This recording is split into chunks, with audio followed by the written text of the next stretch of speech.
I added every Christian nation in Europe to the Holy Roman Empire. From Ireland to Russia, from Sweden to Naples, everyone falls within the HRE. I also released as many releasable tags as I could possibly think of to make it a bit more interesting. So we are going to watch and see how the AI handles this chaos. Of course, the Emperor should be stronger with so many tags, but there's also a lot more heretics, so it might be a little bit harder for them to work together. If you enjoy the video, don't forget to like it and share it with a friend. It helps the channel grow quite a bit. With such an incredible number of tags in here, 210 to be exact, Imperial Authority gain is big, 0.44 every month. And that is including the minus 0.27 from the heretic princes. This is going to be a good one. I'm excited and I hope you guys are as well. Let's go ahead, turn it up to speed 5 and unpause. And only a few months in, it looks like there is going to be some chaos whenever the Emperor dies. Brandenburg has 2 votes, but aside from that, nobody has more than 1. We are literally like 2 years in and Byzantium's already going and getting themselves annexed. Shaking my head, man.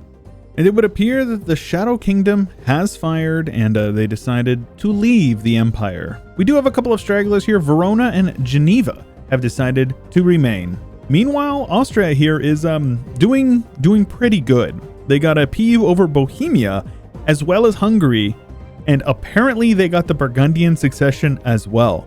Keep in mind, we're like less than 20 years into the game right now, which is nuts. I believe this mission is the one that gives them the PU on Bohemia, as well as this one is the one that gives them the one on Hungary. So apparently they're just pushing through their mission tree, and they're doing it pretty well by the looks of it. Looks like they can actually pass a reform, and they probably are going to do it basically immediately. I saw this weak emperor modifier is actually pretty strong. That's the reason why they need to get so much imperial authority to even pass a reform. Yep, it does appear that as the Imperial Authority gets closer to that 100 mark, they're going to flip over into the positive, more green than red, and they should pass the first reform. And there you go, they passed the first reform, and it appears that people are not so turned off to the idea of pushing through more reforms in the future. It appears that Sweden got a little bit rowdy and got gobbled up by Norway. Is this a Norwegian dream or a Swedish nightmare? Austria continues to do pretty good. It does appear that they integrated Burgundy via the Burgundian Inheritance event chain, but they ended up getting themselves into a little bit of trouble here. It seems like they conquered some land over here and yeah, got themselves in a bit of a coalition of sorts. Also, Imperial Authority growth is still pushing through. They've already passed 2 reforms. They may be able to make something happen before the Reformation spawns. They've got about 30 years, give or take, so only time will tell. We actually have the Imperial Diet, which is a good thing because we also have the Protestant Reformation has spawned over here in Krakow.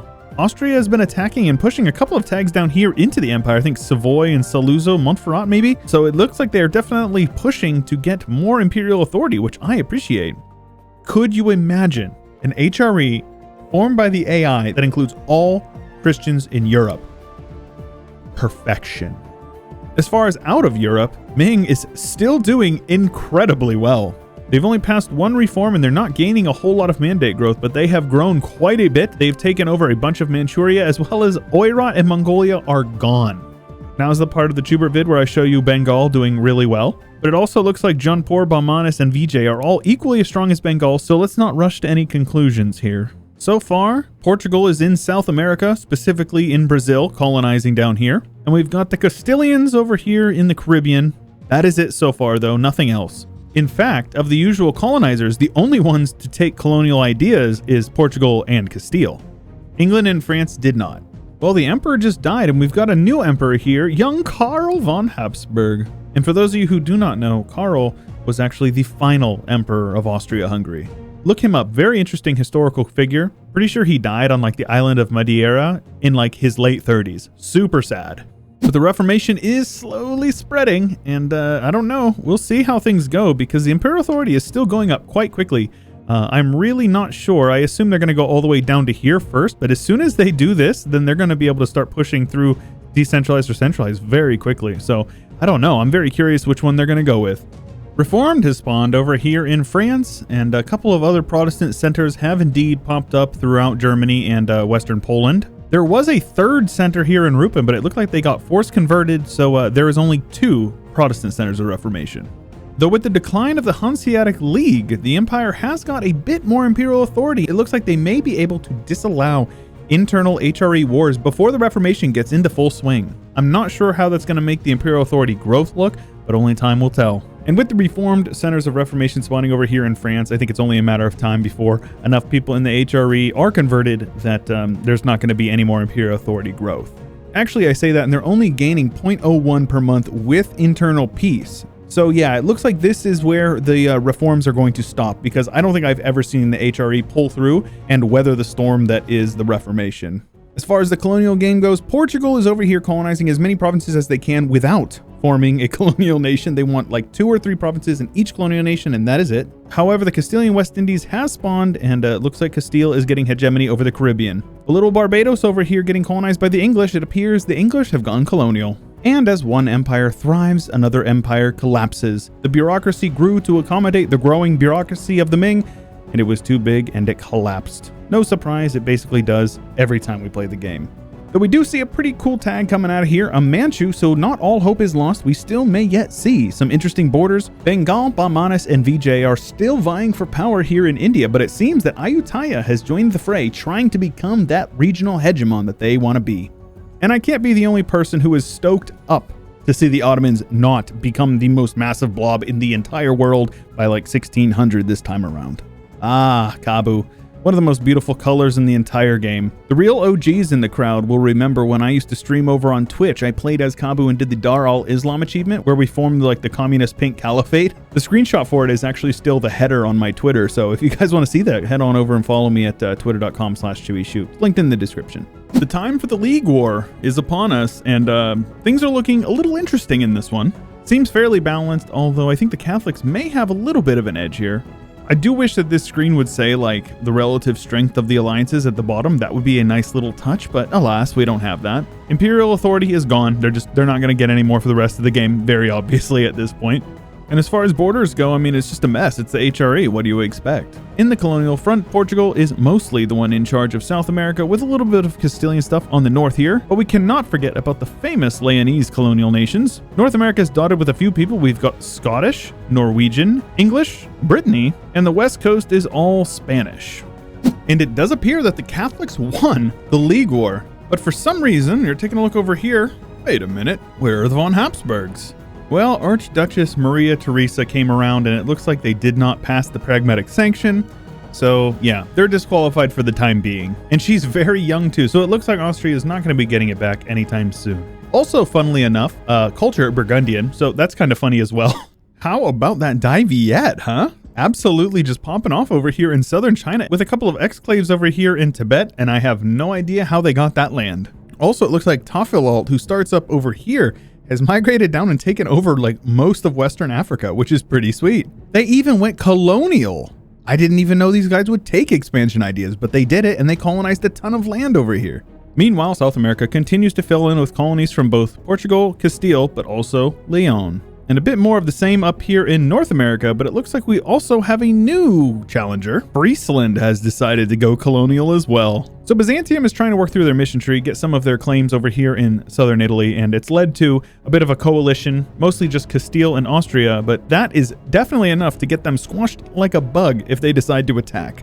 Also, I didn't know the AI could do this, but they've revoked a reform apparently. I know that you can do it in a peace treaty, but I didn't know the AI would use that peace treaty. Regardless, look at this big beefy Smolensk here. The Principality of Smolensk with the big cannon. They got big cannons here. Ah, you love to see it. Qing, China.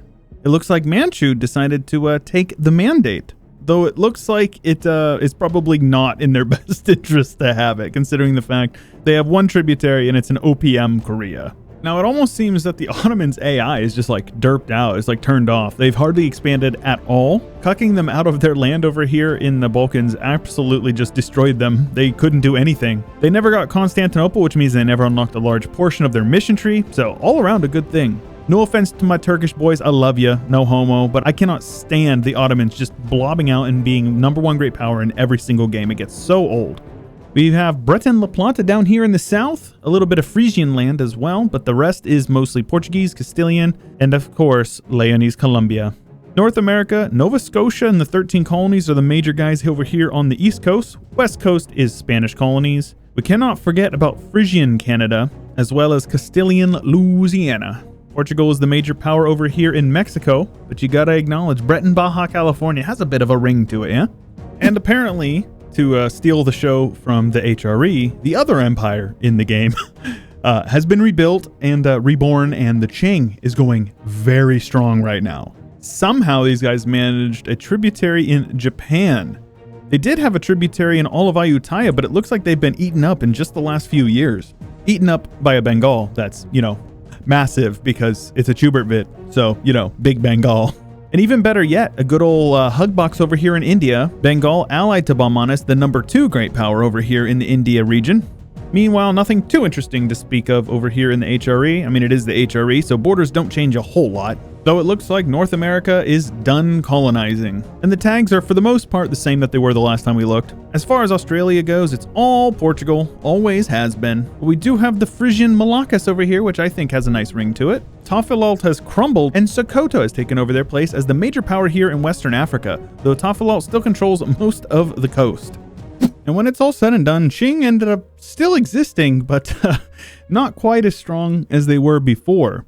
For what I think is like the 3rd video in a row, we have a Deccan forming massive Bengal, one of the bigger ones I think I've ever seen, all of Southeast Asia, a good chunk of China, and a solid half of India. The Ottomans ended up having a better game than they originally were, but not much better. They created a bit of border war over here in the Balkans, but it looks like they're currently in the process of beating the Tar out of Austria, getting ganged up on by France as well as the Ottomans. And I didn't see this happening before, but yeah. Prussia formed, and Prussia ended up doing pretty good, I'd have to say. Borders look pretty reasonable, probably like something what a player would create if they were really going through the mission tree, so I'll say it looks pretty good. Now, I don't know where the heck Mamlukian Iberia and Mamlukian Italy come from, but those are definitely 2 things that exist in this timeline.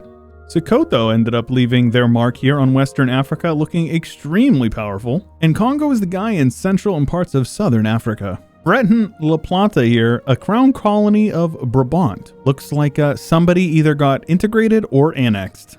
Also, you guys all know Rio Grande do Sul, the capital state of Friesland, right? You can't forget Colombia over here.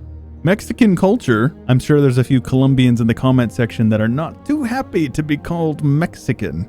Either way, they are formed from Leon, which is hilarious. North American borders cleaned up a bit. Britain on the east coast, Spain on the west coast, and Portugal in Mexico for the most part. A couple of unique ones over here, like you got Friesland with some provinces over here, Frisian Canada. And we can't forget about Fort Rupert over here, the capital of Scotland. The revolution actually had a very solid run, converting a very large portion of Germany as well as France and Iceland. And despite getting their cheeks clapped, Austria is indeed the number 1 great power, followed by the Mamluks, Russia, Bengal, Great Britain, Portugal, Deccan, and then Prussia rounding it out. Military hegemon of the world is Russia. Though with only 600,000 troops of the required 1 million, I don't think they're going to be progressing their hegemon status. Religious map mode, we've got Anglican, Protestant, Reformed, Catholic, Orthodox, Sunni. China and Southeast Asia didn't change a whole lot except for Bengal converted a bit of the Buddhists. New World is mostly Catholic with some Reformed down here. North America, mostly Catholic with some Anglican and Reformed over here. Seems that most of the New World is Iberian, no surprise there. And with most of the East Coast and Canada being of the British culture group. Oh, and the HRE got gutted. I would assume that Great Britain formed a kingdom when they formed, as did Scandinavia, and Prussia is an empire over here with Empress Ulrike I von Habsburg. So in the end, the HRE had 1 extra reform revoked. There's 49 member states with 1 free city. 2 of the electors are subject states, and there are 18 heretic princes and 198 provinces under the control of somebody outside of the HRE. Yikes. So the question is was the HRE being huge a benefit or a net negative? They did really strong, but in the end, the Reformation hit them all the much harder, so it's hard to say that it was really a good thing. Borders ended up being still just as terrible as they would be if they didn't exist, so I don't know. What do you guys think? Let me know in the comments below the video. But regardless, if you guys enjoyed it, make sure you leave a like on the video. It does help out a ton, and subscribe for more content like this in the future. If you're interested in some cool community, you can join my Discord or my subreddit. Those are both linked in the description below the video. Subreddit's been a lot of fun. We've been posting some good memes over there, so if you want to join in on that, make sure you check it out. If you want to follow me on my Twitter, it's also linked in the description below. If you have a suggestion, feel free to leave it in the comments below, because I read all of my comments. I appreciate you all hanging out, and I hope that you all have a wonderful day. Till next time, stay chill.